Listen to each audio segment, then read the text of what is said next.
You guys having fun? Yes. Yeah. I tried the chair earlier, and it just feels so wrong to sit in it because in a minute I'm just going to have to get up and come out there and give you a mic and let you ask questions if you would like to do so. It is a super comfortable chair. Wow. Tiffany Graham had to sit sideways because she's small, and her little feet were like this when she was sitting down, and so she made the chair comfortable for herself. If you have questions, you can do whatever you want. It's fine. It's not my chair. But if you have questions, be thinking about questions. That's a thing that we'll do in just a moment. Tell us about yourself and your career, and because you're more than just a voice actress. Tell us about yourself, how you got your start, and we'll go from there. Sure. Hey everybody, thanks for coming. I'm guessing most of you know my name is Elizabeth as well. Oh, hey, hello. I have been acting from a very young age, but more like film and TV work. And I kind of stumbled into voice acting about 3 years ago. I moved to Austin from LA, which turns out, unbeknownst to me, is a great place to live if you want to get into voiceover because Funimation's right there in Dallas and a lot of game companies in Austin. And kind of stumbled into that fortuitously. It was one of those, I guess enough people tell you, hey, you have a good voice, how come you've never done voice acting? How did you find out about voice acting? I mean, I know a lot of people are like, oh, I just accidentally went to this audition and they were like, we want you to be Goku. that's literally how Sean Schimmel got that job. It's just like, you should go down there, there's this audition, and then you're Goku, so, which is not happened to me. I'm a huge geek. I have been from a young age. I've watched anime, played video games, all that stuff from a very young age, thanks to my brother, in large part. And so when I thought about going into voiceover, it just seemed like a natural niche for me to try and get into. And I made a demo reel. And then I essentially just started sending it to anybody that I could think of that would potentially hire me. So I think I sent my demo reel to Funimation like every month for 8 months before they finally called me in for an audition. Like, if you will stop doing this, we'll let you come in.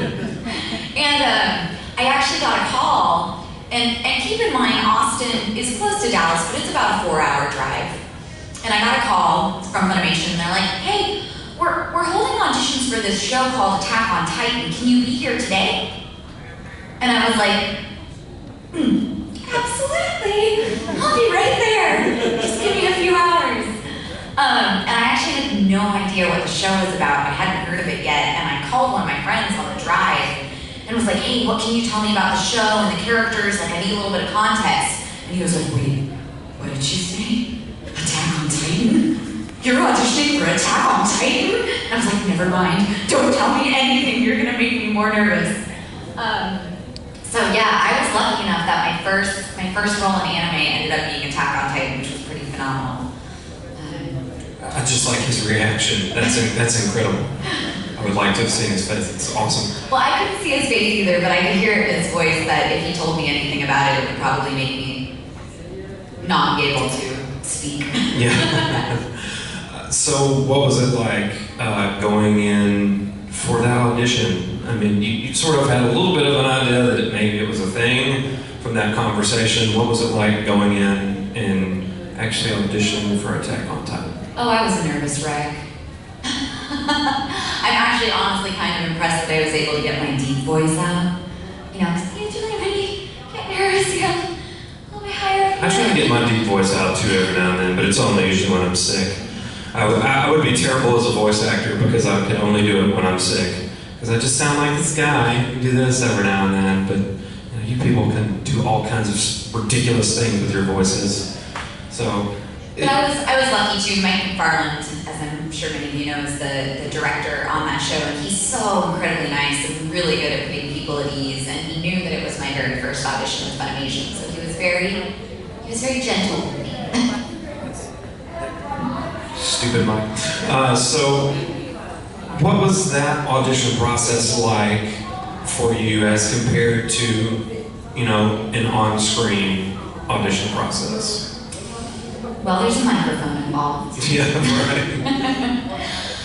Well, with Funimation at least, with anime, typically they have like a binder. It's like the show binder, and it gives you a little synopsis of the show. And then it'll have like a selection of different characters that you can read for.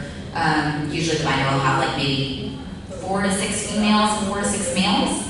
And they'll kind of do a range of characters, and you can typically choose like 2 to 3 characters that you want to read for. Oh, you choose your own character. Wow, that's interesting. Well, they figure that, and that's another thing that's different from like film and TV work. In film and TV, they tell you, we want you to read for this specific character. In anime, they kind of feel like, well, you know your own voice and your own range better than we do, so you choose what characters you think would be the best fit for you. That's awesome. That says a whole lot about that industry. That's really interesting. So what did you do going in? How did you feel after you selected your characters to read for? Did you feel like you did well? I did, actually. That's good. I mean, obviously it's good, but I know that a lot of folks. I've heard a lot of. Hello. I'll just turn this off because that sounds horrible. You would not get that in a voice audition. Some random dude on a walkie-talkie. Okay. So you felt good about it? How long did it take them to say, "Hey, we want you to do this"? I'm trying to remember. It was a couple weeks because I think because of the scope of that show and how many people they auditioned like outside of Texas and LA as well. I think they really took their time and made some really careful casting decisions. So I feel like it was a few weeks, but it was really sweet because again, Mike was aware that it was my first audition, and so he called me personally to tell me. Oh wow! Yeah, that I took the role. I squealed. I definitely squealed. May have cried. Not on the phone with him. When I got off. Okay.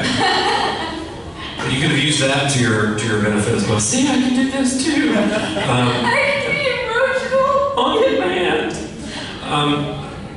I think all of these shows, the process is very similar, the recording process, but I get a sense that, all these shows have a different feel for the cast members. What was it like working on Attack on Titan?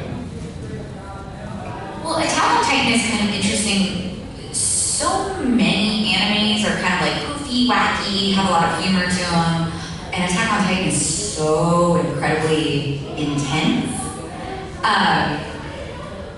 So it was definitely a different experience in that sense that so much of it was heavy and serious and a little sad. And I mean, this isn't really a spoiler. I'm kind of assuming if you're here, you may have probably seen Attack on Titan. But because of that, I remember there's this one line where like a bunch of them are up on some rooftops and they're fighting titans, and Amir and Krista and Connie are all there, and they're like yelling, and I'm yelling at Armin, and like, why did you have to survive? And other people died. And it's this like pretty intense scene.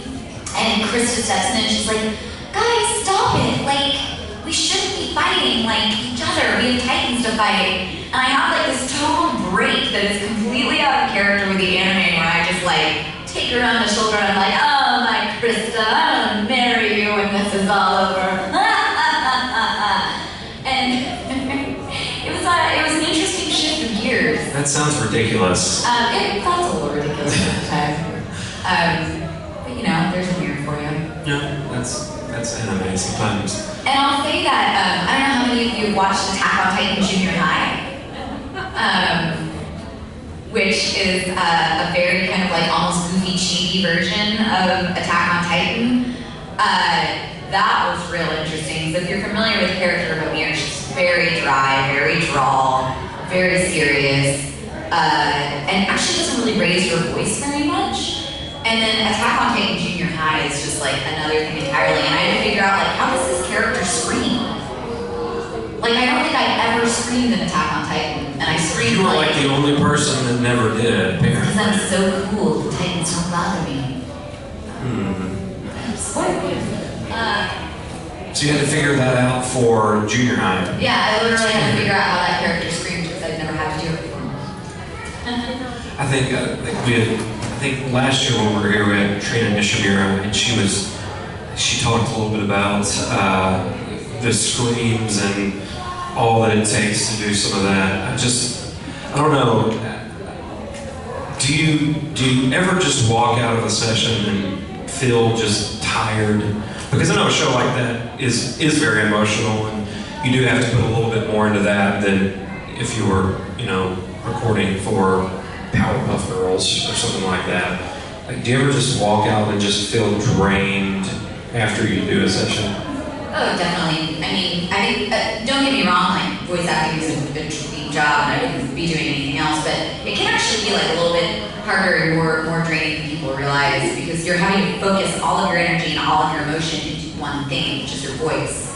And it requires an intense amount of concentration and, like I said, a lot of emotions. And it can be very vocally stressful depending on what you're working on. So there are times when I've gone to LA to work on games, and I basically can't hang out with friends. I can't do anything after sessions. Like I have to go home and drink a quart of tea and not talk to anyone. Now, what's that process like as compared to when you're recording for a game compared to Attack on Titan or any other Funimation thing? What is the process of recording a video game like as compared to anime?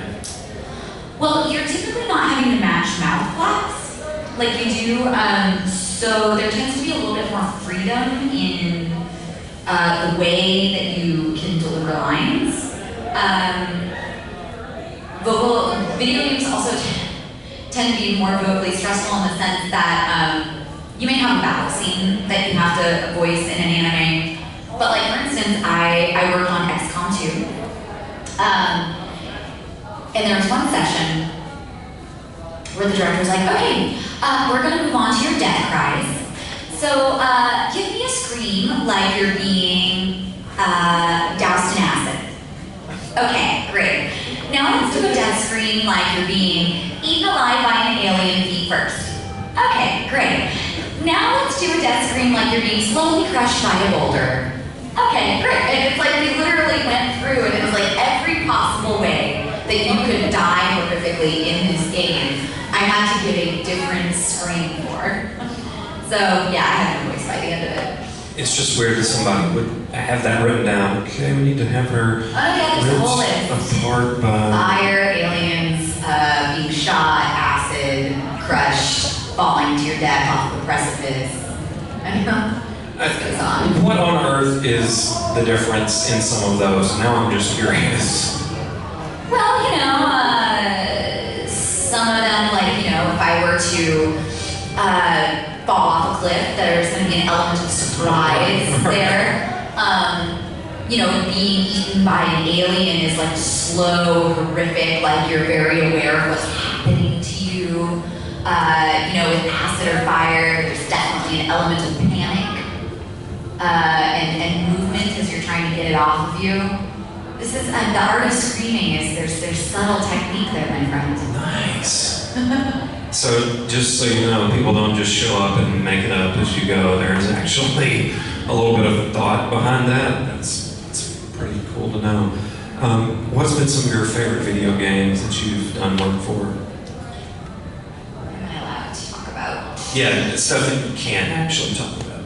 I don't know how many of you played Gearbox's Battleborn. That was an incredibly fun game to work on. Gearbox as a company in general is super dedicated to phenomenal writing, character development. Their humor is amazing. And the writer that I got to work with on that, Aaron Lindy, was just, had me rolling in the booth. And I got paid to burp. That was the first. It was pretty fun. Okay, you have to burp now. Normally I take a couple sips of Coca-Cola and then I just go for it. Pressure's on, Maxwell. Pressure's on. Oh, hold on.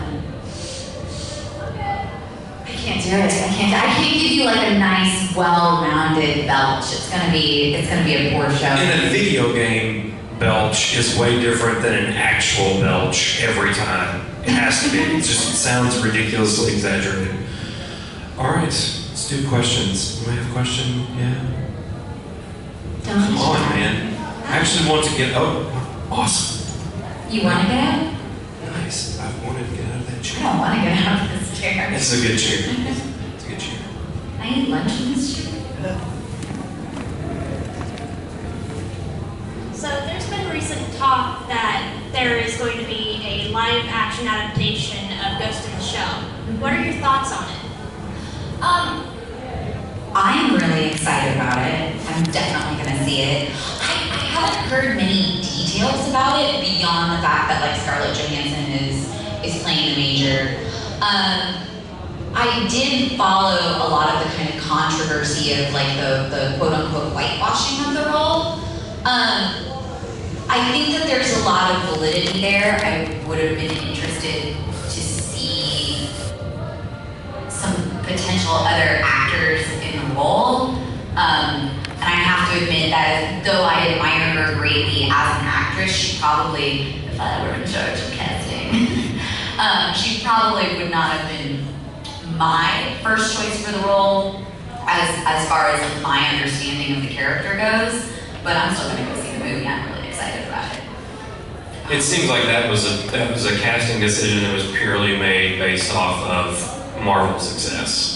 You know? Yeah. I mean, Scarlett Johansson has kind of like put herself in a position of being like a action darling right now. Oh, she's the go-to. Right.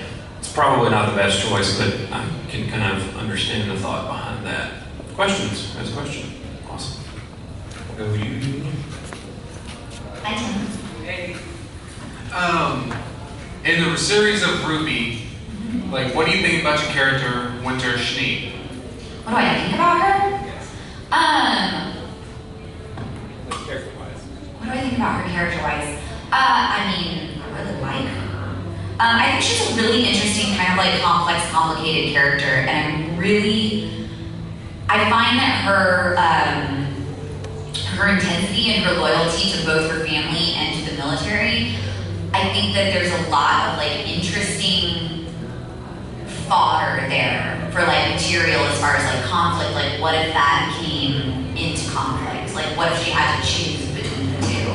Like, she's such like a loyal person. Like, what would she do? I feel like it could potentially tear her apart. So yeah, I don't know. I really like her. She's, you know, kind of one of those characters that you don't quite know what to think of when she first steps on screen. But I think the writers did a really good job of kind of like peeling away the layers and showing like why she is the way that she is, and that there is a depth of emotion and a lot of love underneath the kind of icy shell. What?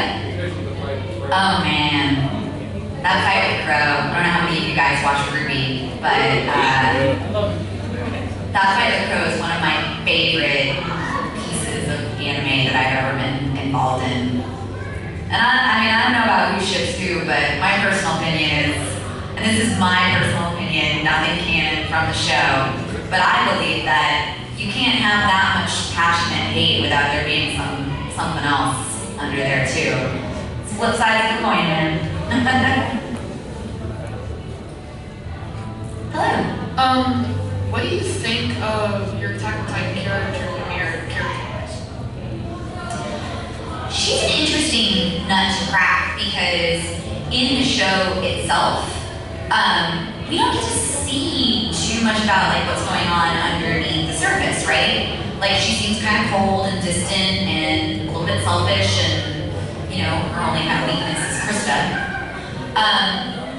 I'm really excited for season 2 because from what I've heard of people who have read the manga, a lot of season 2 will give us a much better clue into Amir's personality and like why she is the way she is. So, yeah. Is it more difficult as a voice actor to prepare for a role because, you know, you can't rely on your physicality that you would on stage or screen to help tell that character's story? You have to tell the character's story, whether it's spoken or not, through your voice. Is that something that you find is challenging for you? It's It is definitely like a different way of storytelling, and it can be challenging in its own way, but it's also like really rewarding in a different way as well. Because I'm not limited by what I look like or physical attributes, it allows me to play characters that I'd never be able to play in a movie or on a TV show. Children, boys, space alien creatures. Right.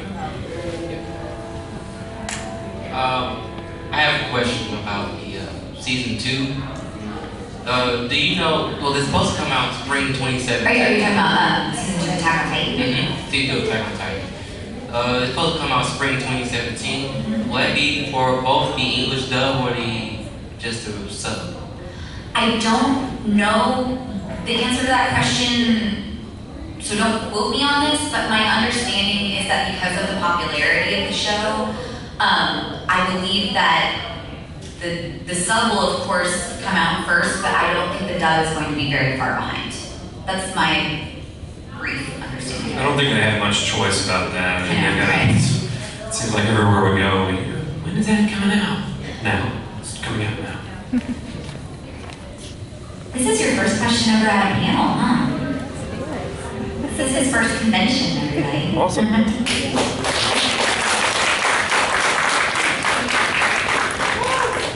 Who was more fun working with Rooster Teeth or Funimation? Oh boy. You're gonna get me in trouble with that, man. That's a loaded question. Well, okay, I'll answer it this way. Funimation has allowed me to voice characters that I have been infatuated with since I was like your age. Like, I grew up watching Ghost in the Shell, so the chance to take on a character like Motoko was like a dream come true. It's like, you know, I've been fascinated with that character since I was little. So on one hand, Funimation has offered me that. On the other hand, Rooster Teeth, because it's original animation, there's a lot more freedom in the performance because I'm not having to match the mouth flaps or having to match like the intensity of what another actor did in their performance.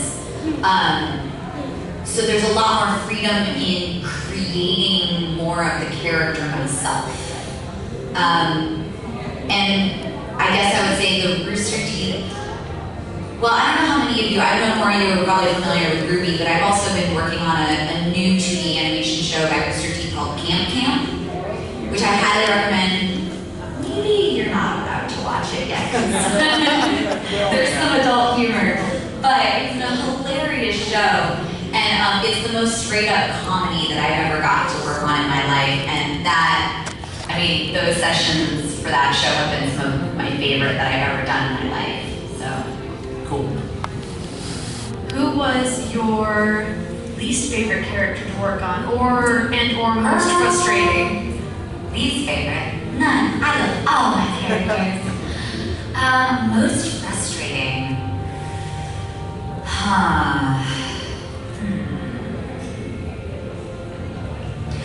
don't know. I mean, I don't mean to sound like a cliche, but honestly, like, I can't think of a single character.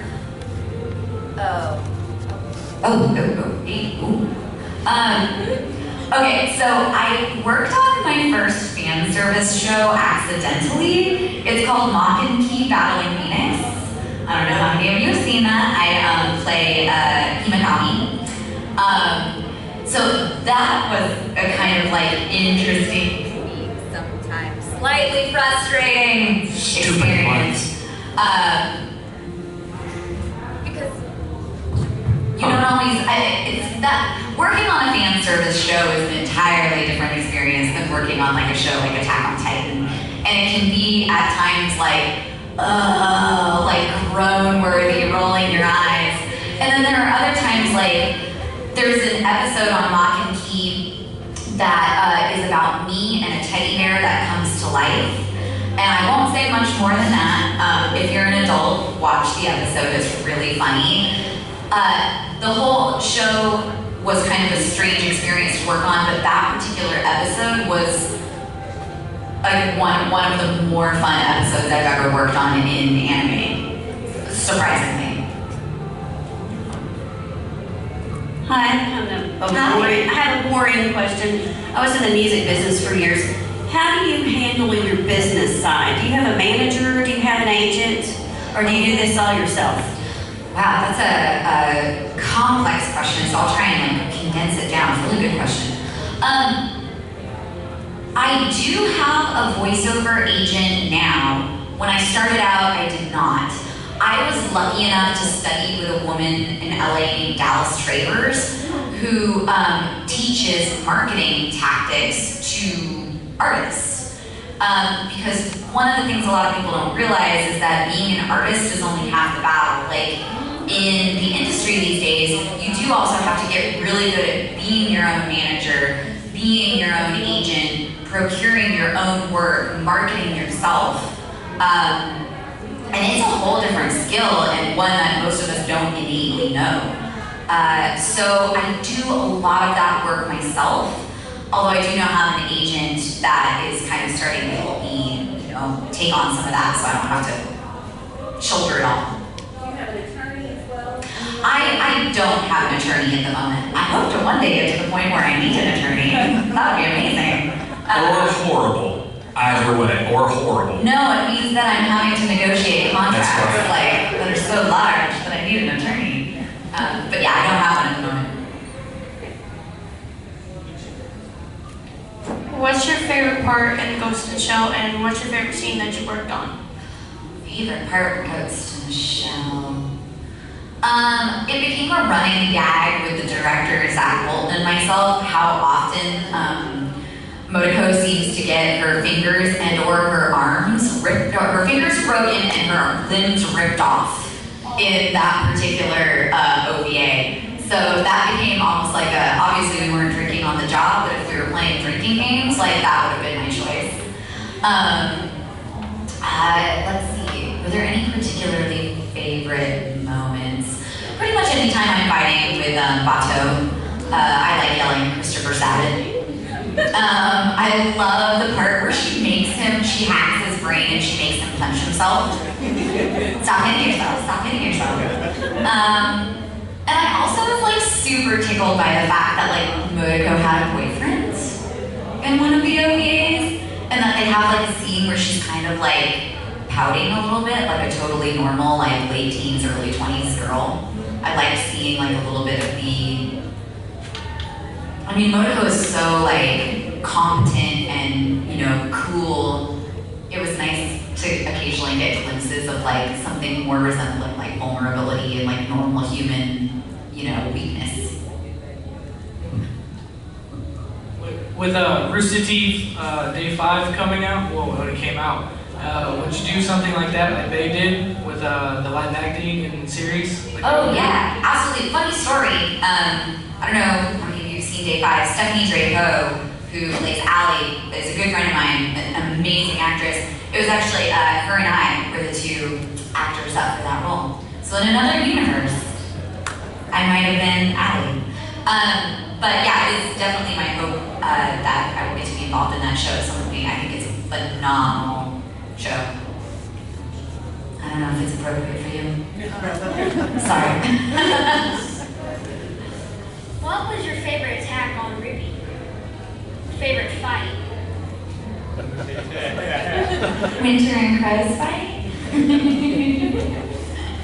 I know that's probably a cop-out, but it's true. I feel like I would think that even if I didn't voice Winter. I really love that fight. Questions coming your way. Nice beard. That is a striking beard.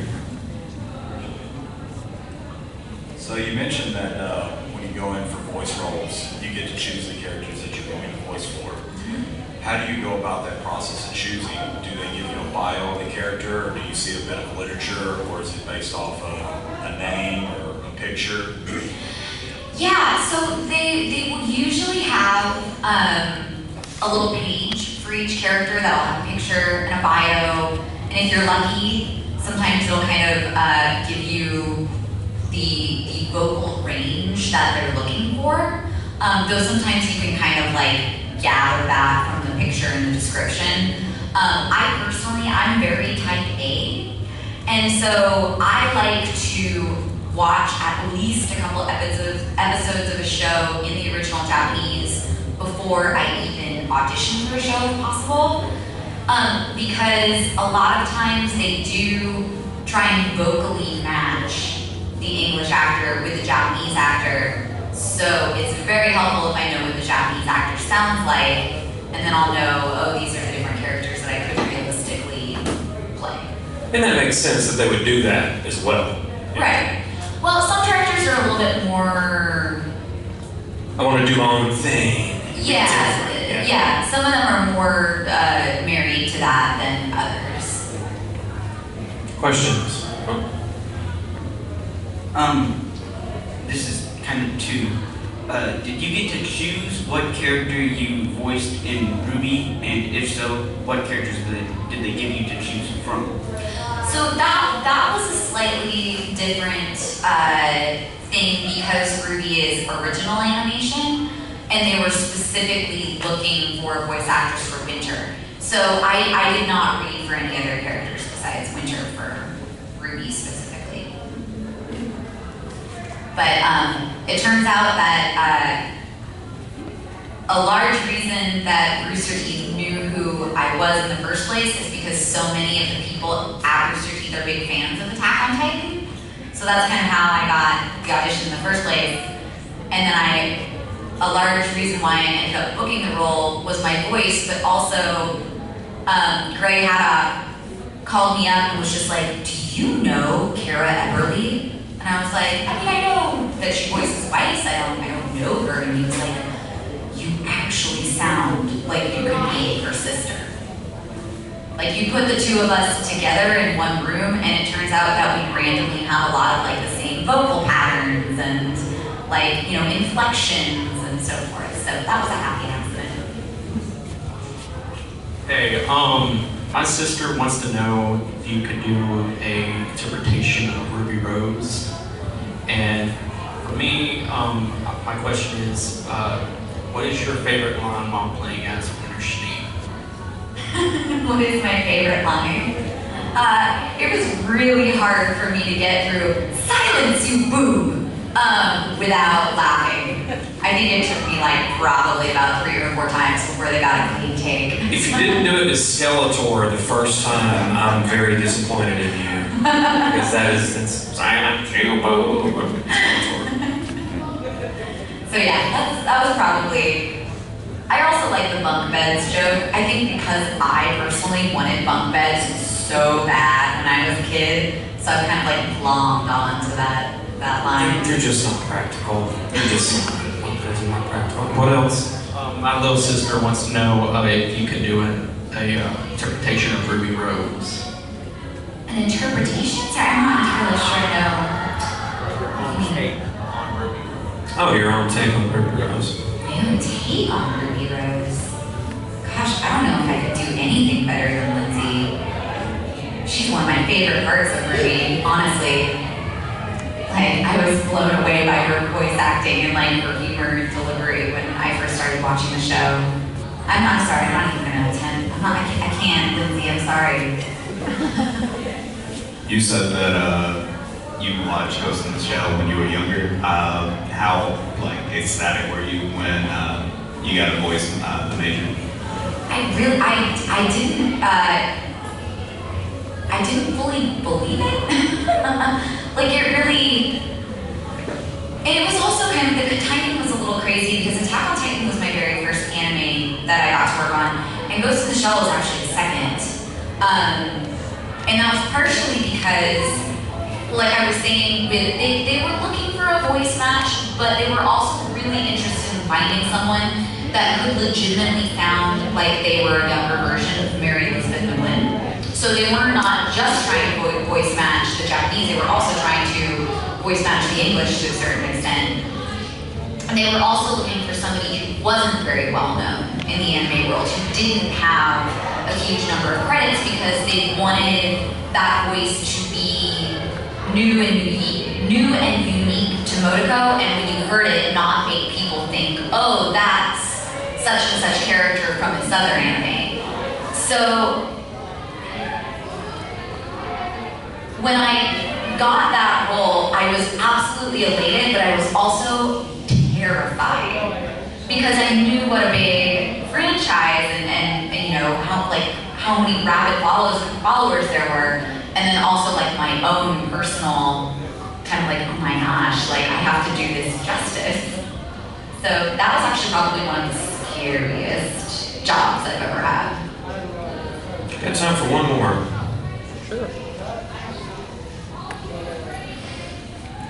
First and last. What is the weirdest / funniest experience you've ever had in the voice booth?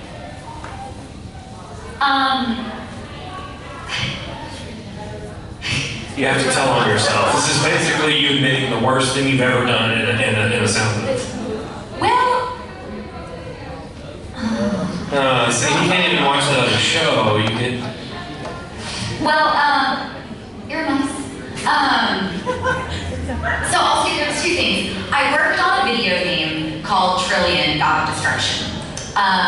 And the really brief explanation is that the main character is like the lord of the underworld, and he has like these 7 archdemons that serve underneath him, and they represent the 7 deadly sins. And I was cast as Ashmedia, who is the deadly sin of lust. And she gets really excited by violence.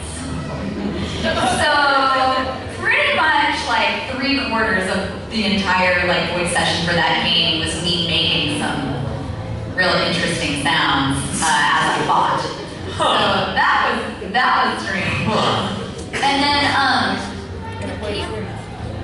hello, with Camp, the new Rooster Teeth show, because it's like such a straight up comedy, there's some really weird gags, and like I have had to do some strange vocal work in that show, and like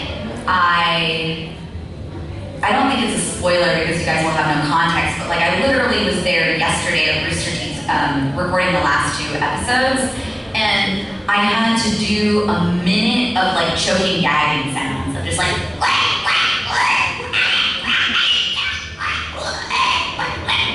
for literally like a minute. So that was kind of an interesting thing to get paid. It's like, can you keep going? That's not long enough. Yeah, just keep doing that for like another 5 minutes, and we'll just. Oh, sorry, we're gonna need you to do it again. Yeah, take 4. I was very sweaty at the end of that session. I'll tell you what. Huh. All right. Social media. Where do you do the social media, and where can people find you, and all that kind of good stuff? 2 best places to find me: Instagram, I'm just at Elizabeth Maxwell, and Twitter, I'm at @AboutElizabethM. And I'd say those are the 2 that I'm most active on for voiceover stuff. Facebook, I kind of keep that a little bit more personal, family life. So find me on Twitter or Instagram. People do that with Facebook. It's just weird. It's like, my mom's on Facebook. I better not say that. And my mom joined Facebook recently, and she knows nothing about anime, and she's got real confused. She's just like, I don't understand. It's okay. You never will. Let's give Elizabeth Maxwell a big round of applause. Make sure you go check her out at her table and go in the main hall and take a ride. I'll be here till 4, so if you guys have any questions you didn't get to ask or didn't want to ask in a public setting, come find me and ask me at my table. Cool. Thank you. All right.